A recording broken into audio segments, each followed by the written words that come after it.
স্থানীয় সময় শনিবার অবরুদ্ধ গাজা উপত্যকার খান ইউনিস, নুসেইরাত সহ বিভিন্ন স্থানে হামলা চালায় ইসরায়েলি সেনারা। এতে হতাহত হন বেশ কয়েকজন। এক বিবৃতিতে বিষয়টি নিশ্চিত করে গাজার স্বাস্থ্য মন্ত্রণালয়। একই দিন গাজা হিউম্যানিটেরিয়ান ফাউন্ডেশন থেকে ত্রাণ সহায়তা নিতে গিয়েও প্রাণ হারান অনেকে। আহত হন 2 মার্কিন ত্রাণকর্মীও। এ ঘটনায় হামাসকে দায়ী করে ইসরায়েলের নগ্ন সমর্থন দেয়া যুক্তরাষ্ট্র। জাতিসংঘের বিশ্ব খাদ্য কর্মসূচি সংস্থা জানিয়েছে তারা গাজা উপত্যকায় খাদ্য সরবরাহ শুরু করেছে, তবে তা চাহিদার তুলনায় পর্যাপ্ত নয়। এ অবস্থায় উত্তর, দক্ষিণ ও কেন্দ্রীয় সীমান্ত পয়েন্ট দিয়ে প্রতিদিন অন্তত 100টি ত্রাণবাহী ট্রাক প্রবেশ করতে দিতে ইসরায়েলি কর্তৃপক্ষের প্রতি আহ্বান জানিয়েছে সংস্থাটি।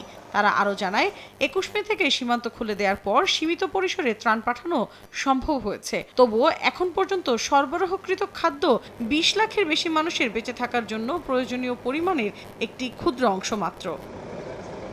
সানবিট সব দিবে সামাল। সানবিট ম্যাজিক প্রেস ডিশওয়াশিং এর মাথা ঘোরানো সলিউশন।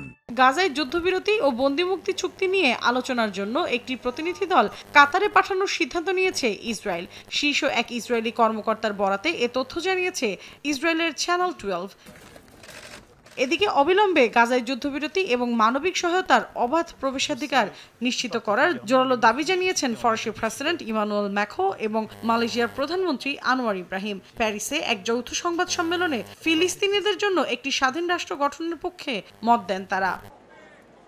একই দিন নিজ দেশে আবারও তোপের মুখে পড়েন ইসরায়েলি প্রধানমন্ত্রী বিনিয়ামিন নেতানিয়াহু।